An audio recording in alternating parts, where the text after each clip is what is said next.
พังปังปังไหนปังปังสี่แล้วมันดูยังไงมันไม่เห็นล็อกเป้าให้เลยเนี่ย ไม่ล็อกเป้าให้อ่ะนี่ไงล็อกกันเนี่ยใช่ไหมกดคลิกขวาไงพี่กุ้ง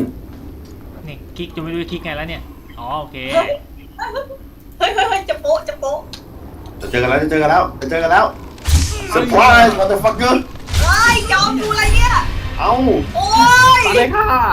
ยังหานั่นไม่เจอเลย โอ้ เกมแรกซันได้ไปแล้ว สันมันเก่งจริงเฮียได้ฟาร่าโอ้โห เกมที่สองฟาร่าเจอกับฟาร่านะ เรามาดูกันรอบนี้เราไปดูโพสต์บ้าง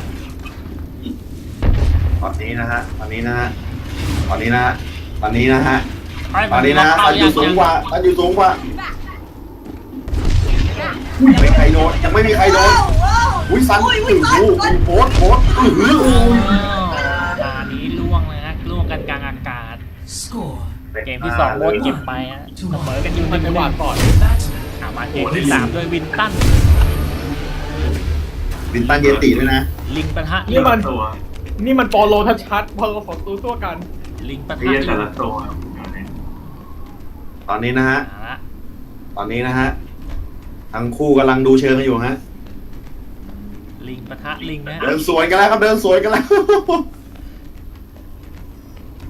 ลิงงงว่าลิงอีกตัวไปไหน ลิงหาลิงไม่เจอลิง ใครเริ่มซัดก่อนวะเริ่มซัดก่อนวะ ลิงช็อตลิงใช้เกาะ โมดต่อยไปหนึ่งที ผัดกันชัดอย่างสนุกสนานเป็นเกมที่มั่วจริง สันโดดหนีโมดโดดตามโมดต่อยแล้วสันโดดต่อยแล้ว มีต่อยนะมีต่อย ไป ลิงบอกใช้ปืนอย่างเดียวไม่พอต้องถอยด้วย จะเป็นปืนหรือเปล่าง านตีก็มาว่ะ ตัวดู ต้องไป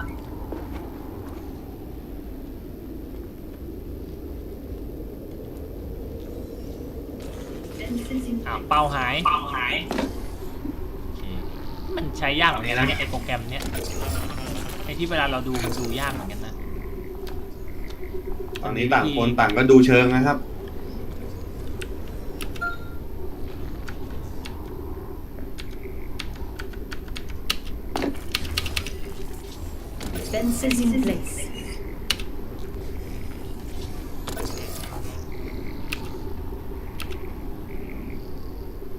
น้ำมาเลยวะ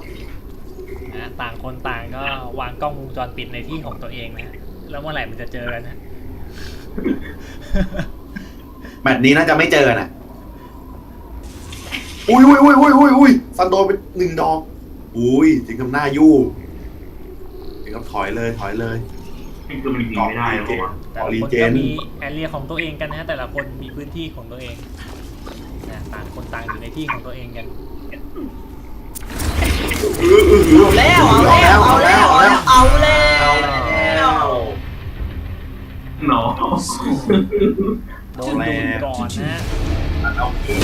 แต่เอาคืนนะโอ้โหเกมนี้มาปะทะกันด้วยสายแท้งเรียนฮาร์ดรับรองไม่มีการโต้นะ ดำกับแดงครับดำกับแดง ฝ่ายไล่ตีกันอย่างเดียว ดำกับแด นะ ง ใส่ลงฝ่ายดำเท่าไหร่ฝ่ายแดงเท่าไหร่ครับ โอ้เจอแล้วโอ้โหชาร์จเมา เต็มครับ ยอมใจ ผู้แพ้นะชนก่อนแล้ววุ้นเท่ากับแพ้นะอ๋อจังแรมนะแต่ถ้า ตอนนี้ ชนโดนก็ ยิงข้ามฟากจากจุดเกิดกันแต่ละฝั่งไม่ต้องเดินแล้วตอนนี้ยิงลองเชิงมาก่อนครับหนึ่งดอก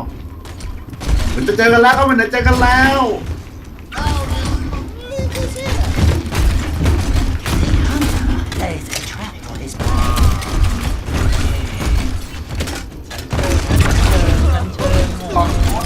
รอแล้ว อุ้ยเต็มหัว โดนระเบิดกลางอากาศแล้วแม่นจริงนะไม่น่าเชื่อ โอ้โห เรีย ขาวดำครับขาวดำ สายญาติเจอกัน ขาวดำครับขาวดำ เป็น น่าจะตัวยากๆนะหรืออะไรกันบ้าง นี่ตัวถนัดโพสเลยบอกเลย อุ้ยซันไป1 ดอกแล้ว2 ดอกอือหืออือหือโอ้โหติดบาเรียโบสครับทำไงฟันเอาไงฟันเอาไงโบสจะจีแล้วโบสจะจีแล้วโบสเอาปืนตอบโบสจีฟันเลื่อนเหลือ50ฟันจะตายแล้วฟันเอาไงดีมันเอาไงดี จี ฟั กัน น ไม่ มาก ด กระโดดเอาปืนตบนะฮะ ฟันไม่ลืมกดพาที อีกฝ่ายไม่ต้องใช้ปืน เปิดกล่องของขวัญอับหน้า ปืนมีไว้ตบนะอ่า 16 หนุ่มก็จะ16 แกครับ แมตช์พอยต์นะฮะเกมนี้ แมตช์พอยต์ ส่วนซันต้อง ระหว่าง เล่นเอาไว้ 76หนุ่ม เพื่อเอาเสมอเพื่อจะต่ออีก1 แมตช์นะเหมือนเดิมนะฮะต่างคนต่างมีพื้นที่ของตัวเองกันอยู่ครับมี ตอน การ นี้เหมือนวิ่งสวนกันยังไงไม่รู้นะครับผมตอนนี้ มี ตอก าน ร นี้ ย่ ซันมาอยู่ที่ เกิด โบสเป็นที่อุ้ยเริ่มปะทะแล้วครับเริ่มปะทะกันแล้ว บาดเจ็บอ้าวยิงระเบิดใส่ตัวเองด้วย ตัวเองใช้เลย บาดเจ็บบาดเจ็บนะบาดเจ็บหนัก ตีเย็นเย็น บาดเจ็บหนักเลยไม่สำเร็จนะ ตัวท่าตบตี อ๋อโม ที่ จี ทีเดี บี ยว เอ๊ะ ตัว ทำไม ท่าเต็มอ่ะ ทำไมชื่อมันเหมือนเดาถูกว่าใครจะชนะเอ๊ะ ยอมใจ โอ้โหช็อตนี้นี่มันแบบ อ๋อเล่นนะนี่เองแล้วก็พุ่งซ้ำนะเข้าทีหลังดังกว่านะ รุนแรงแบบตอนนี้รุนแรงจริง เสียบทีเดียวล่วงนะจบไปแล้วนะแมตช์กระชับมิตรกันเองระหว่างเพื่อนฝูง แมทกระชับพุง